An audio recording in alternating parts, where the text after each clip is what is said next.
Hello friends, దిమ్మ తిరిగే దెయ్యాల కథలు అనే సిరీస్కి స్వాగతం సుస్వాగతం. అరే మామ, పొద్దు నుంచి తిరుగుతున్నాను రా. మా ఏరియా మొత్తం ఒక్క ఏటీఎంలో కూడా డబ్బులు రావట్లేదు. మీ ఏరియాలో ఏమైనా వస్తున్నాయా?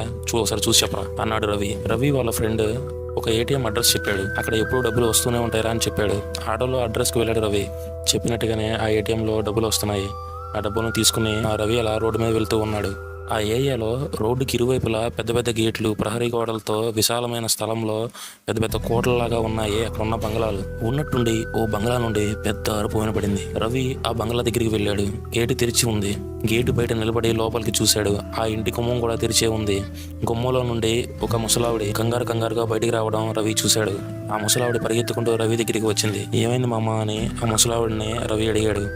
దగ్గరికి వచ్చి, మా ఆయనకి గుండెపోటు వచ్చింది బాబు అని ఏడుస్తూ చెప్తుంది ఆ ముసలావిడి. మా ఆయన్ని ఎలా అయినా కాపాడిన బాబు అని ప్రాధాయపడుతుంది ముసలావిడి. సరే మామగారు, కంగారు పడకండి, పదండి వెళ్ళి చూద్దామని అన్నాడు రవి. ఎందుకో ఆ కొమ్మం దగ్గరికి వెళ్ళంగానే రవికి సందేహం వచ్చి, ఇంట్లో ఎవరు లేరా అని అడిగాడు ఆ మామని. అప్పుడు ఆ మామ, మా ఆయన నేను ఇద్దరమే ఇంట్లో ఉంటాం, మా పిల్లలు వేరే దేశంలో సెటిల్ అయ్యారని చెప్పింది. కొంచెం సాయం చేయి బాబు, నీకు పుణ్యం ఉంటుంది అని భయపడుతూ ఉంటుంది ఆ ముసలావిడి. అప్పుడు రవికి ఏం చేయాలో తోచలేదు. సహాయం చేద్దామని, ఎక్కడ మీ ఆయన అని అంటాడు ఆ ముసలావిడితో. అప్పుడు ఒక బెడ్రూమ్ లోపలికి తీసుకువెళ్తుంది ఆ పెద్ద ఆవిడ. విశాలమైన పెద్ద బెడ్రూమ్ లో ఒక పెద్ద మంచం పైన ఒక పెద్ద ఆయన గుండెను రెండు చేతులతో పట్టుకుని బాధపడుతూ కనపడతాడు. ఆలస్యం అయితే ప్రాణాలు మిగలవు బాబు, ఎలా అయినా కాపాడు అని అంటుంది ముసలావిడ. సరే బామ్మగారు, మీరు కంగారు పడకండి, నేను వెళ్ళి ట్యాక్సీని తీసుకొస్తాను అని గుమ్మం బయటకు వచ్చి ట్యాక్సీకి కాల్ చేద్దామని చూస్తే అక్కడ సిగ్నల్ చూపించట్లేదు.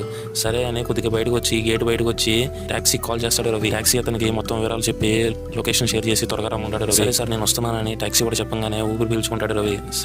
సరే ఇక ఇంట్లోకి వెళ్దామని వెనక తిరిగి చూస్తాడు. అంతే, ఒక్కసారిగా షాక్ గురవుతాడు రవి.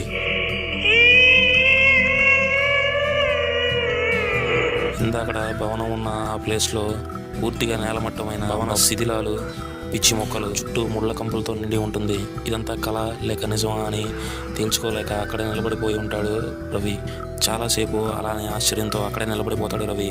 ఇంతలో అక్కడికి ఆ ట్యాక్సీ డ్రైవర్ వస్తాడు. సార్ సార్ అని గట్టిగా అరవడంతో రవి ఆ పిలుపుతో తేరుకుని ఈ లోకంలోకి తిరిగి వస్తాడు. ఏంటి సార్, ఇక్కడ నుంచి ఎలా ఆలోచిస్తున్నారు? ట్యాక్సీ బుక్ చేసింది మీరేనా అని అడిగాడు రవి.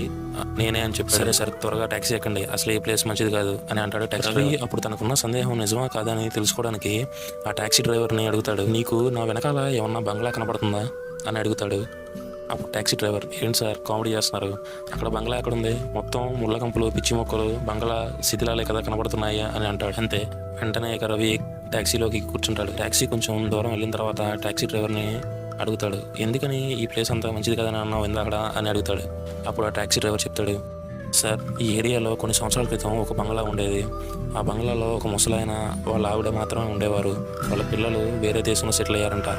ఒకరోజు హఠాత్తుగా ఆ పెద్ద ఆయనకి గుండెపోటు రావడంతో ఆయన చనిపోయాడు.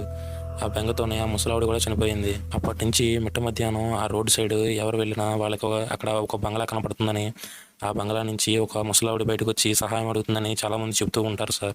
అందుకే ఆ ప్లేస్ అంత మంచిది కాదని చెప్పాను అని అంటాడు. అంతే, ఇక ఆ దెబ్బతో రవికి వారం రోజులు జ్వరం వస్తుంది. ఫ్రెండ్స్, మీకు ఈ స్టోరీ నచ్చినట్లయితే ఒక లైక్ చేసి షేర్ చేయండి. నేను తర్వాత పెట్టబోయే స్టోరీస్ని మీరు మిస్ అవ్వకుండా చూడాలంటే మన ఛానల్ని సబ్స్క్రైబ్ చేసుకుని పక్కనున్న బెల్ ఐకాన్ని యాక్టివేట్ చేసుకోండి. దానివల్ల నేను వీడియో పెట్టిన వెంటనే మీకు నోటిఫికేషన్ వస్తుంది.